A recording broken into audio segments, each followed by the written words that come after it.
One of my favorite archetypes is one that I can really relate to because it's one of my main blueprints or archetypes in this lifetime, and that is the Hermit. The Hermit. I've been a so-called hermit since I was a child, and as far back as I can remember, I had a desire, kind of a need to retreat and seek my own little safe spaces of quiet solitude amidst, the chaos that was around me. A place where I could go within and contemplate life, myself, and really the big questions. I didn't know it at that early stage of my life, but I was seeking a hermitage. It was a spiritual calling. As a child and teenager, seeking a hermitage was also a coping mechanism or a survival strategy for me. But the truer, deeper calling was that of my inner hermit archetype. So I'm going to talk a little bit about the hermit and the hermit archetype today. I've often heard people using the word hermit in a sort of negative way, as if it were a bad thing to seek solitude or choose to retreat from the noise and chaos of this world. For example, an extrovert might take offense to someone who is an introvert or one who chooses to be a hermit, either temporarily or as a lifestyle, because they don't understand the true path and choices of the hermit, and they might actually take it personally. I have a good example of that. I had a neighbor about 10 years ago. Whenever we would run into one another outside, which wasn't very often, but I suspect she would sometimes look out her window waiting for me to return home from my monthly pilgrimage to the grocery store so that she could run outside and catch me on my way in, which she occasionally would do. She would then sort of pepper me with a barrage of questions and demands that I felt was kind of a lack of respect for my boundaries. But I was always polite and kind to her anyway. I figured she might just be curious about me because I really wasn't out and about that much by choice. So she would say things like, she never saw me outside ever, and what in the world was I doing inside all that time? I actually had my own little private yard and garden where I spent almost every afternoon gardening or having tea and a snack at my little table. And I spent nights walking the winding little path back and forth to get some exercise while listening to the crickets and, the sounds of nature and sky gazing. My own little private garden area was one of my sacred spaces. So my neighbor would ask, why didn't I ever knock on her door to party with her? And that I really should make more of an effort to socialize with her. Now, I knew she had good intentions, like I said, but no matter how nicely I declined her offers or explained my situation, she seemed to take it personally. She was an extroverted bartender and a regular partier who liked to be around a lot of noise and a lot of people. That was her happy place, and she wanted me to join her in her happy place. That's cool. There's nothing wrong with that. To each their own and all of that. But I was, and still am, the opposite by my nature. Her happy place is actually very draining for me, and it can literally take me days or weeks to recover from just one exposure. So I have to be very discriminating about my social activities, and that's really hard for some people who are not hermits, who are not introverts, to understand. So at first it kind of bothered me a little that I felt like she was judging me and she wasn't hearing me when I told her things like, thank you for asking, I really appreciate it, it's not personal, please don't take it personally, I just need my solitude and quiet time at home right now. But it still seemed like she felt her desires and needs were greater than my desire and need for solitude and self-reflection, for healing and recharging my often world-weary drained battery and chemically assaulted body. More on that later. So one night she stopped me when I was carrying my groceries in on my way back inside. And again, in a relatively accusatory, judgmental tone, she asked why I never wanted to party with her. She was slurring her words and was pretty wasted at the time. So after about a year or so of this, since she moved next door to me, I thought, enough is enough, all right? And I decided to try to explain it to her in a way that might be more easily understood. And also to ease her mind, that it wasn't about her and that she shouldn't take it personally. So I told her, think of the situation and me like this. I'm a nun who chooses to be cloistered for my own personal healing and spiritual reasons. I told her that my tiny home, which I called the dollhouse at the time, because it really was like living in a dollhouse, was actually my little monastery temple, my sacred space, where I was choosing to be cloistered. And that part of my daily practice was silence.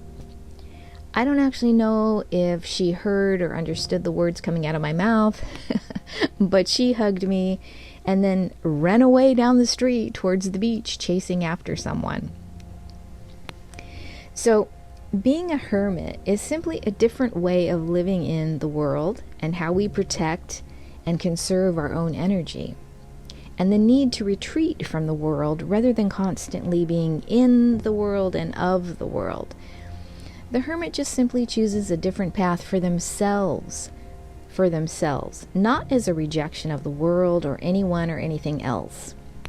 Hermits can be introverts, but not all introverts are hermits or have the hermit archetype.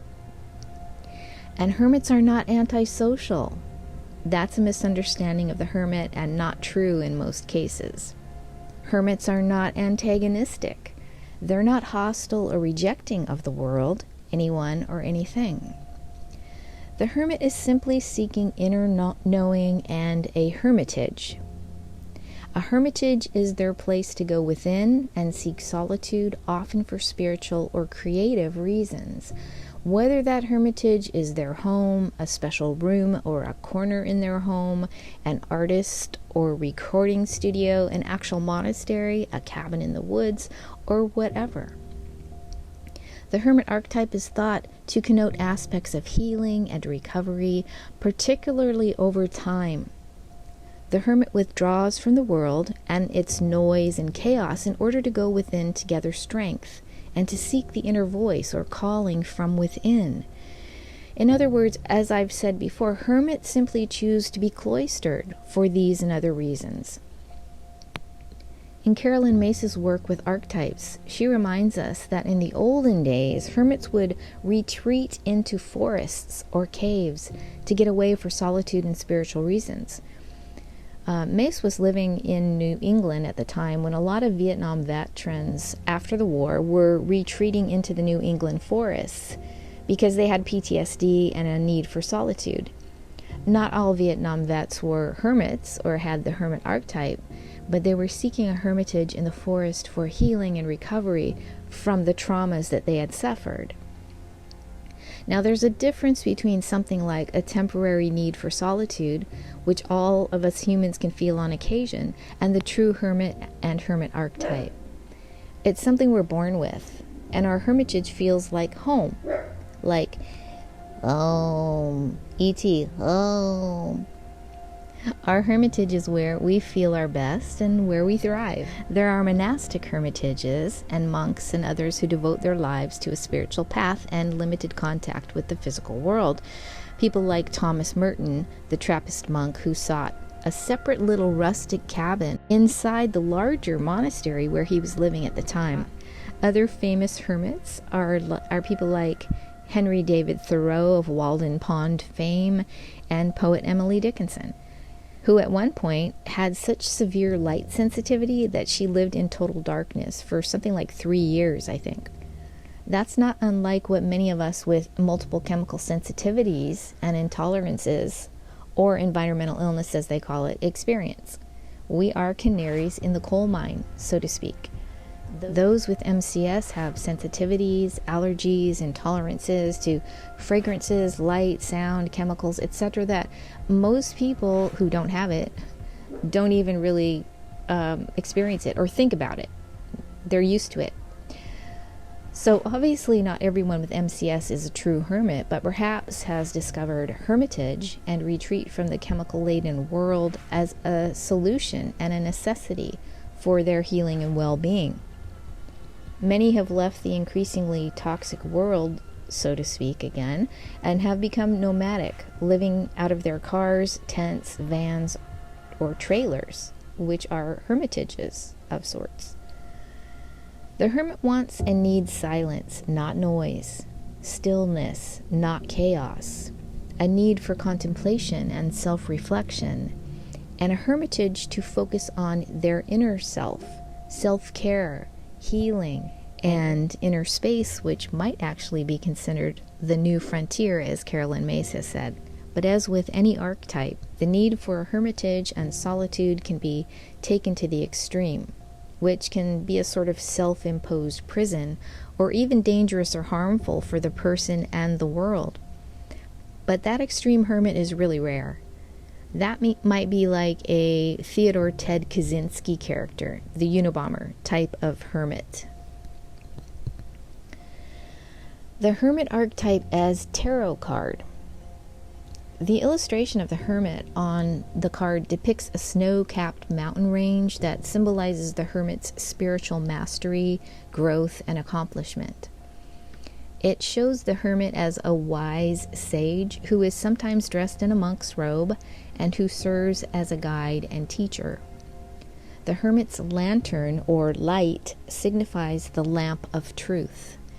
The staff helps the hermit navigate narrow paths as she seeks through self-reflection, inner knowing, and mastery over self. The narrow path, as in the narrow way or narrow path that few dare to tread, which might actually be, again, the inner realm or inner space. The cloak the hermit is wearing is a form of discretion. Discretion is the quality of circumspection, freedom to act or judge on one's own, in other words, to think for oneself, the ability or power to discern what is responsible or socially appropriate. The elder hermit represented on the tarot card could be thought of as a wise person who will offer understanding, knowing, and guidance to others and the world. There's an element of the sage in the hermit, so the hermit is sometimes considered the mature, wiser version of the magician archetype. Maybe we should do one on the magician and some other archetypes, maybe. So this has just been a brief synopsis of the hermit and the hermit archetype. If you're a hermit, you probably know it. And it's easy to sometimes feel misunderstood or judged for choosing to retreat and find a hermitage for yourself. I think of it as an honor and a necessity because it's work that is much needed in this realm. So I think it's in this larger sense that hermits are seeking hermitage not only for themselves, but for others and ultimately for the world. And the more we can find, know, and be inner peace and understanding for ourselves and others through our consciously choosing hermitage, we improve the world from wherever we are, even if it's from our own little private hermitage. As within, so without, microcosm, macrocosm. Thanks for being here and listening.